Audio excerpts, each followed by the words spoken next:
A água, devaneio primordial, né? Então, olá a todos. Olá a todos. Uma boa tarde.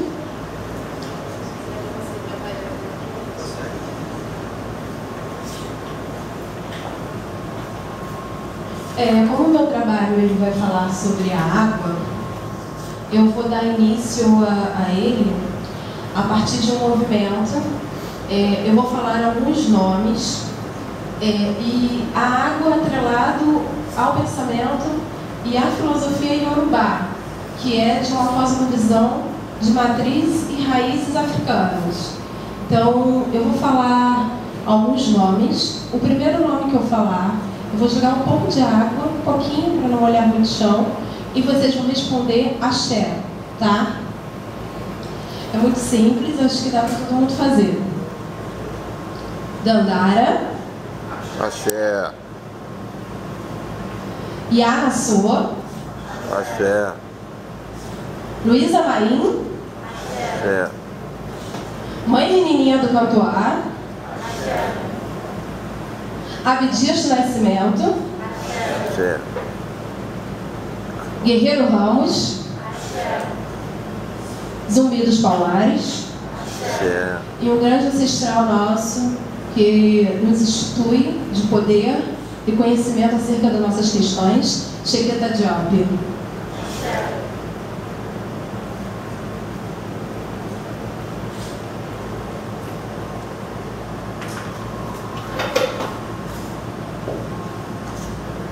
A água e o devaneio primordial.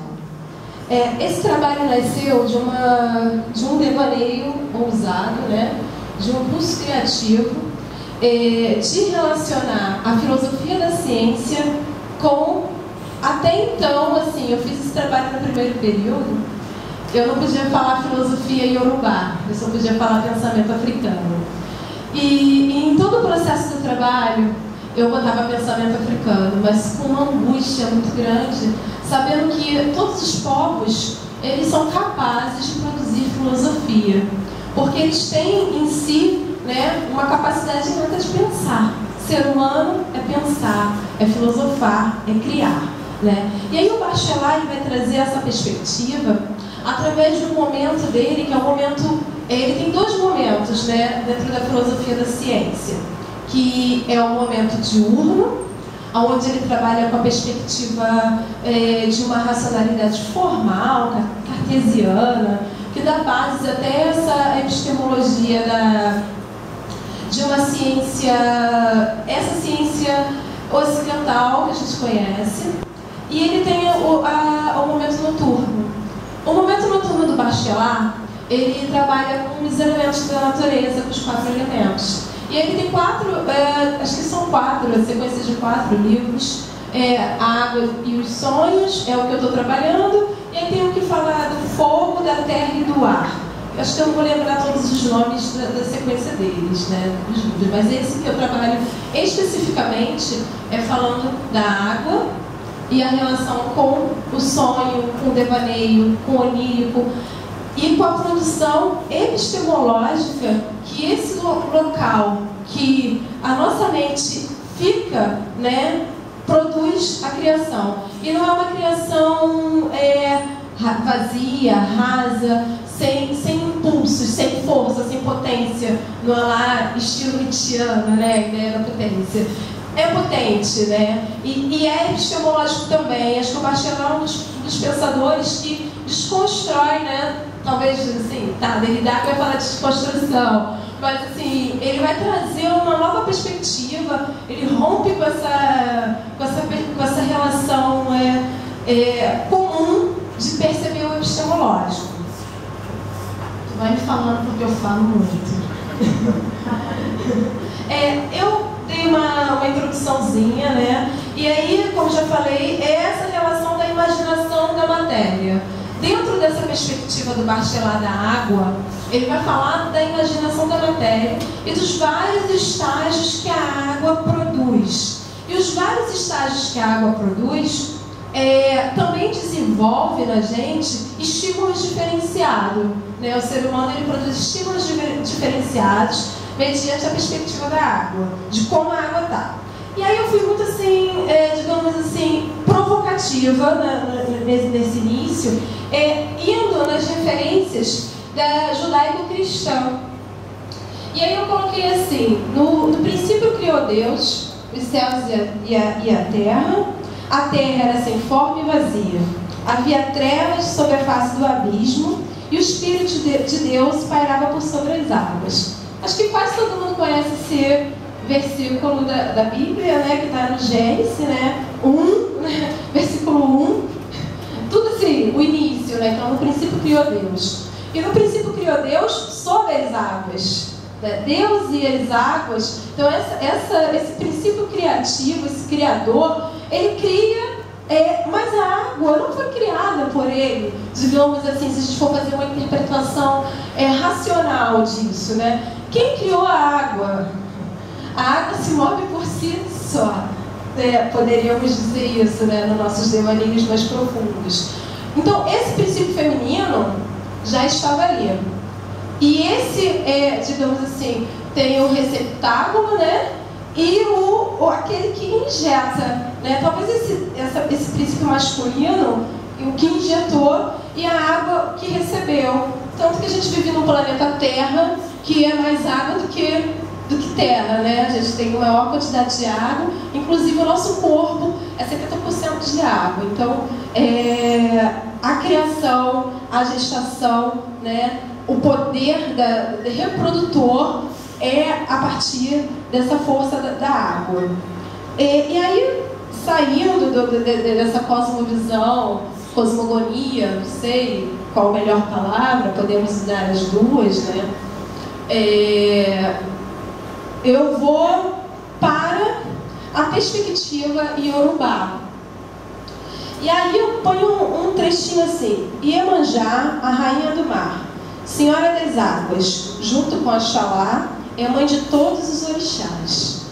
No princípio criou Deus, e o Espírito de Deus pairava sobre as águas. Iemanjá é a rainha do mar, senhora das águas, junto com Oxalá, é mãe de todos os orixás.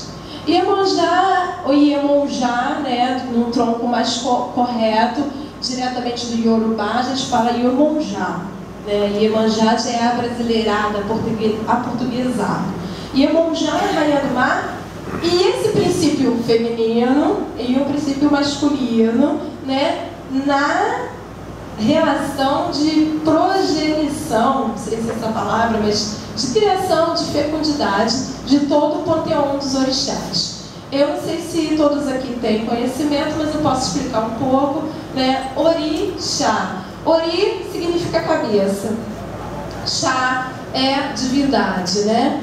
A divindade da natureza que pode habitar ou que habita no seu ori, né? Que é invocada para sua cabeça. Ori, cabeça.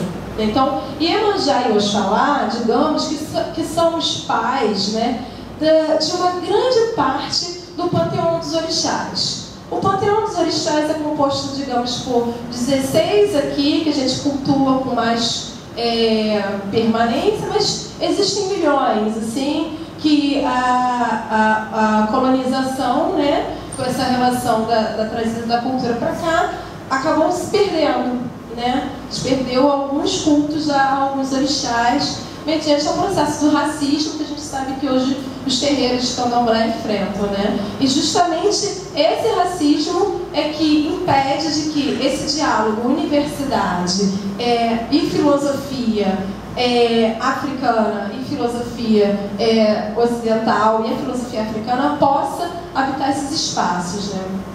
Uma coisa que a gente não pode esquecer, né, de estar fazendo adentro, que é tudo muito bonito, muito poético, porém a realidade ela é bem mais agressiva e bem mais violenta, né, no sentido da construção de um sistema racista que a gente está inserido, e que mediante a importância desse diálogo que a gente pode desconstruir, né, instituindo nas universidades outras reflexões para além da filosofia ocidental. Sim. Como diz aí esse tema da semana de graduação, que considero até que bem pensado, porém que a gente precisa fazer dele novos desdobramentos, né? Acho que vai ser bacana que realmente tenhamos momentos de disciplinas para discutir isso há mais de 20 minutos, né? Dentro disso. E aí eu vou para Tales de Mileto, que é o filósofo pré-socrático, e ele vai falar justamente de que a água é a physis primordial, né? É o princípio para ele. E aí a filosofia ocidental vai dizer que, eu acho que não por mero acaso, que ele é o primeiro filósofo, né? Acho que é porque ele falou da água, né? Você queria puxar minha sardinha, mas já puxando o mar inteiro, ele falou da água. E aí ele foi considerado o primeiro filósofo. Eu tenho uma situação até daquele livro do Gerd von Hay, que ele faz uma pesquisa muito boa sobre os pré-socráticos. Tales de Mileto, o primeiro a indagar estes problemas, disse que a água é a origem de todas as coisas e que Deus é aquela inteligência que tudo faz da água. Mais uma vez a gente prova que a água já estava lá. Deus montou tudo a partir da água, né? E aí a gente entra no ensaio da imaginação da matéria. O ensaio da imaginação da matéria é um conceito desenvolvido pelo Bachelard, onde ele aponta dois momentos: a causa material e a causa formal. A causa material é essa que está ligada à poesia, ao devaneio, ao onírico, né? É aquilo que se dá na matéria. A causa formal é essa que é privilegiada pelo Ocidente, é essa que a gente vive hoje na academia. A gente vive uma academia de escreve, ouve, né? Não tem força na perspectiva da matéria, né?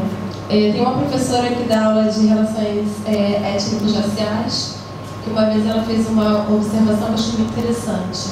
Ela dava aula e ela pedia para os alunos fazerem crochê na aula. E ninguém entendia aquilo, porque o processo de pensamento, ele também se dá no corpo. O Nietzsche vai trazer isso, né? Ele já está estudando, está rompendo, discutindo ali essas margens do cristianismo que coloca as coisas numa categoria só, né? Ele desconstrói. Você vai dizer que a filosofia se dá no corpo. Então, o pensamento africano, a filosofia iorubá, e de outros povos, Akan, Xante, que são variados, né, que a África é um continente, também vai trazer isso. Filosofia se dá no corpo. Por isso da dança dentro dos terreiros de candomblé, por isso do canto, né? Todo movimento, todo gesto, toda matéria tem importância, né? Então, essa matéria, essa causa material é que vai interessar o Bachelard no momento dessa perspectiva do devaneio, dessa perspectiva noturna, onde se examina o mais profundo que vive dentro de nós através da condução da água, né? E ele está inspirado por um filósofo chamado Empédocles, né? Um pré-socrático também, que vai falar de uma interessante perspectiva dos 4 elementos. Ele vai dizer que é a liberdade dos 4 elementos. E a gente, na matriz africana, vai dizer que nós resgatamos as raízes e as matrizes africanas. Então, a raiz, que é onde se absorve a água do solo, né, é que vai mover a cosmovisão, né, dessas perspectivas, né? E dentro dessas raízes e matrizes africanas e a raiz da liberdade dos 4 elementos, né, a gente tem aí a imaginação, o imaginário, a poesia das Iabás. As Iabás são as rainhas, são os orixás das águas, que a maioria, né, do panteão são mulheres, né? São as rainhas. Aí a gente pode falar Oxum, Iemanjá, Nanã, Iansã, ela trabalha com a tempestade, com o vento, mas é uma Iabá, é uma rainha também, né? E esse imaginário né, de toda uma relação com a música, com a dança, com uma ferramenta que é a sua arma, com aquilo que ela come, com essa reprodução do mitológico, né, é que a gente chega aos dias de hoje potencializando o ser, a subjetividade, a individualidade. Então, gente, tinha muita coisa para falar e só falta 5 minutos. Eu vou lá para frente, vou adiantar, né? O Bachelard vai dizer que a água doce é a verdadeira supremacia, porque na água doce se encontra a potência mítica, né? É onde a gente tem a potência do devaneio. A gente toma água doce, a gente salva os ancestrais com a água doce, a gente, quando precisa estar numa cosmovisão lá africana, numa filosofia africana, numa construção, né, de potência, é a água doce que a gente usa. Então, muito sensivelmente, né, ele traz essa perspectiva da água doce. Tem que correr a mãe, porque você começa, ai meu Deus, o que é mais importante para falar? Aí fica mais difícil, né?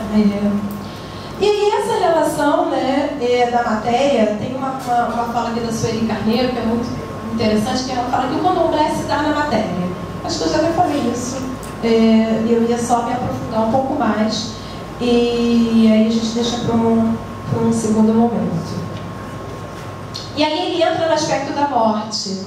Ele fala da água, e a água também está atrelada, além do onírico, do devaneio, do sonho, da morte. E aí eu relacionei isso diretamente a um orixá chamado Nanã, que faz parte dessas iabás, dessas rainhas. E esse orixá, ela gerou 3 filhos, Omolu, Ossan e Oxumaré. Esses 3 filhos, eles são diferentes porque Oxumaré, por exemplo, tem forma humana e ao mesmo tempo cobra. Ele pode aparecer como forma humana e como uma serpente. Então esse princípio da criação e da destruição é presente na perspectiva de Nanã. É um poder, ela tem um poder, ela carrega o poder matriarcal, né? O mais antigo. É essa água que é lama, é um mangue, que ao mesmo tempo é super nutritivo, mas se alimenta também dos dejetos do mar, daquilo que o mar expele, né? Então, essa força da morte é a potência que a água pode trazer. Ao mesmo tempo que ela é doce, calma, branda, é o aleitamento materno, como ele diz aqui, eu referencio isso a Iemanjá, que ela é o aleitamento de todos os orixás. Inclusive, diz também que Iemanjá é a mãe de todas as cabeças, né? Essa pessoa não é iniciada, é ela que orienta, que cuida, né? Então, é esse momento da morte onde é o fim, mas também é o começo, e é onde está a maior profundidade, a maior potência. Porém, a experiência mítica que a gente pode ter e a relação filosófica que a gente pode absorver da experiência mítica está na supremacia da água doce, né? Então tem todas essas relações que ele vai trazer e que a gente pode facilmente conectar a cosmovisão da matriz africana. E aí, para finalizar, né, eu gostaria de concluir, né, e deixar uma homenagem a Yanassô, que foi uma rainha africana, né? E foi ela que trouxe essa experiência filosófica iorubá, do candomblé de Queto, né? Da raiz Queto, que é uma nação que hoje diríamos próxima da Nigéria, da região da Nigéria, como já falei, é muito grande. E eu gostaria de deixar aqui para a nossa reflexão, né, que é essa força, né, das rainhas, né, africanas, que eu quero estar invocando e chamando para que esteja mais presente dentro de um espaço e de uma instituição extremamente racista, né, extremamente sexista que a gente vive hoje, e pensar a partir daqui novos passos, né, para reconstruir e desconstruir, né, essa perspectiva e reconstruir um novo momento, né, para a filosofia não ocidental, mas para a filosofia africana, para a filosofia oriental, para a filosofia indígena, que ontem foi um prazer ter visto aqui o Guajajara e a Potira juntos nessa mesa, né? Acho que é um momento único, né? Onde a filosofia repensa o seu dogmatismo. Então, salve a Nassô, os filhos descendentes da mãe. A guerra trouxe a mãe, filha de Xangô, que chegou com a guerra, mas teme a guerra. A mãe perdeu o medo. Roguemos aos orixás para que a alegria se expanda no mundo. Ó mãe, afirmo tua existência, boa saúde e longa vida. Ó mãe, cabeça que nos cobre com coisas boas. Assim, Xangô imortaliza o relâmpago no ar. Mãe, estaremos sempre gratos ao mundo por vossa existência. Mãe, estaremos sempre gratos ao mundo por vossa existência. A minha mãe anciã fez o sacrifício por todos nós. Mãe, estaremos sempre gratos ao mundo por vossa existência. Filho descendente de mãe poderosa. Filho descendente de mãe poderosa. O filho é a imagem, continuação da mãe poderosa. Somos os filhos descendentes de Xangô. Aqui estamos. A morte vos traga paz. O filho é a continuação dos pais na vida. A morte vos traga paz. Nos abençoe. Venha ver o que os filhos fazem por ela. Os filhos descendentes da mãe poderosa estão aqui. Os filhos descendentes da mãe poderosa estão aqui. Eles são bem conhecidos por nós. Eles são bem conhecidos por nós. Os filhos descendentes da mãe poderosa estão aqui. Chegamos e estamos aqui. Chegamos com muita alegria. Somos adoradores e filhos de Xangô, poderoso rei onipotente. A pantera não pode ser facilmente caçada. Ela pode também comer. Ela tem poderosos dentes. Chegamos e aqui estamos.